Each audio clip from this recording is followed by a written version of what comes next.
Just tip of the hat to Baylor and the way that they, attacked, particularly after we took the lead in the second half. I thought our guys did a terrific job coming out of halftime. That, 4 or 5 minute stretch for us, that's how you have to be. But that's how you have to be over 40 minutes. And Baylor makes it tough for sure. I don't know if I remember a game between, two highly ranked teams where both teams shot that well from the field.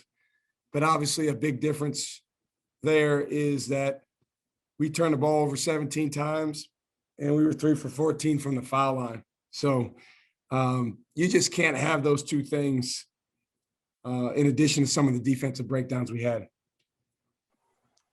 Bob, go ahead and start us off. Shaka, just the same thing I just asked Andrew. You guys never got closer than 4 after the Greg Brown dunk and ensuing technical. I'm curious how much of a momentum swing you felt during that and what the guys said to him and how much of a teaching moment that is for him. It's a huge teaching moment, Bob. It just can't happen. It was a phenomenal dunk. It was a great play, but we can't give the other team 2 points because, the way basketball works, when you have a big time dunk like that, it really injects energy into your team and into anyone, supporting Texas in the building. And then when there's a technical foul, the momentum goes the other way. And obviously in the case of tonight, they were able to snowball that into a bigger lead that we were never able to overcome. Dustin, go ahead.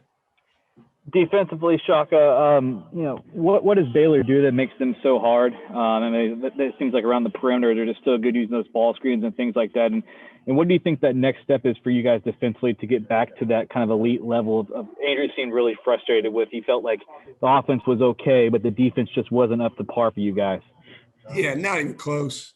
Not even close. And, I was concerned about that because, most importantly, Baylor, but secondly, we've not been as good as we need to be on defense. And then we've also, just not played as many games as we had scheduled and not practiced as much as we needed to. So I knew even if we'd have found a way to win this game tonight, we've got to get way better on defense. And it starts with flying around and helping each other.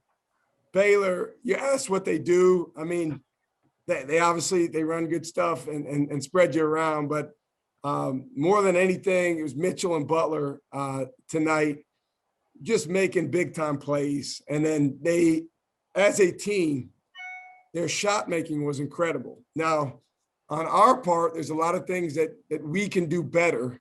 But when they were able to go get high quality shots or even tough shots, obviously to shoot 58, 59% from the field, that's tough. Nick, go ahead. Yeah, Shaq, other than, Greg's dunk that we just spoke about, it just felt like Greg and Kai were really not able to get into a rhythm tonight. Did you sense that? What was it? Obviously, Baylor does a lot to make you uncomfortable out there, but did you just sense from the go that they were just never able to get into a rhythm out there? Well, that's because those guys are still learning that a game like tonight, the intensity level, the aggressiveness is another notch higher than, maybe other games that we've had. And, when we get the ball, when those guys get the ball around the basket, they've got to find a way to go finish. Those guys have to put more of an imprint on the game on the offensive glass when they're in the game. We had 8 offensive rebounds. Jericho and Andrew had 5 of them. Those other guys they've got to go grab the ball. And, when you're 6'9", 6'11", that's part of what you have to do. Those guys are really good players who have very bright futures, but they're also young players who have a lot to learn. And I think they know that. It's got to start on the defensive end for everyone on our team. Brian, go ahead.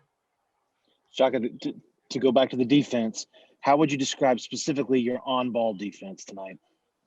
Not good enough. I actually thought, Brian, Jericho did a really good job. You know, they scored on him a couple times. But,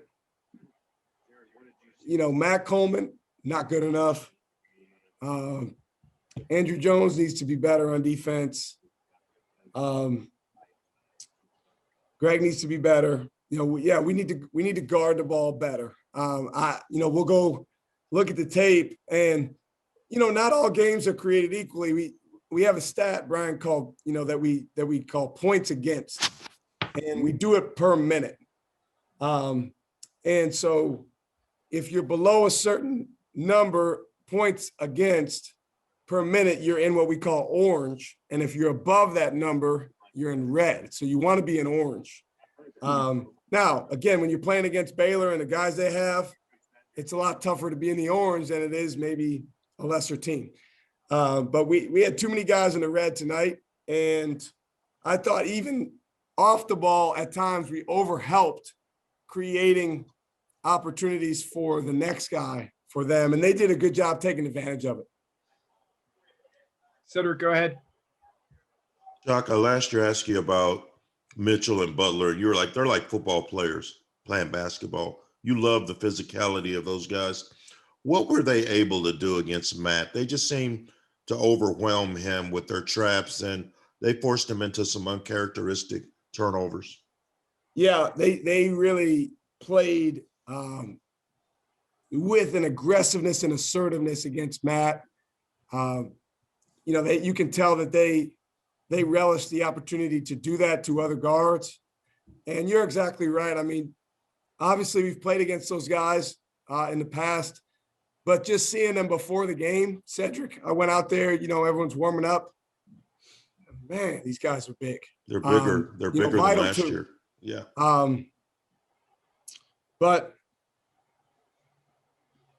you know, we as a group have to take from this game that when you're playing against guys like that, and you're talking about a team that's, you know, possibly the best team in the country, if not in the top, they're definitely in the top two. You got to find a way. You're going to deal with physicality. You're going to deal with then keep coming at you. And obviously, as demonstrated by the beginning of the half and some of the other stretches that we have it in us, but have to be way more consistent. And then we've got to value the ball better and make more free throws. Good time for a couple last ones. Dennis, go ahead. Shaka, you kind of beat me to it. That's a special Baylor team that you were hanging with really well. What was the sense you get, though, from your guys in the locker room afterwards? Because I know we've talked about it. They're not into close. And Andrew sounded like he knows how much work needs to be done. No question. I mean, I think those guys, I told those guys, Baylor's ahead of us right now. That's a fact. You know, where they are in the season right now as a team with their development, the way they're playing. Now they're ahead of a lot of people, but that gives us one option if we want to be able to beat teams like that later in the year. And that is get better. And that's been a focus over the last 2 days when we've kind of got back whole as a group, is that we flat out have to get better in a lot of areas. And there's only one place where that occurs, and that's practice. Good time for one last one. Kirk, go ahead. Yeah, Shaka, it just seemed like the whole Baylor team played with such a confidence.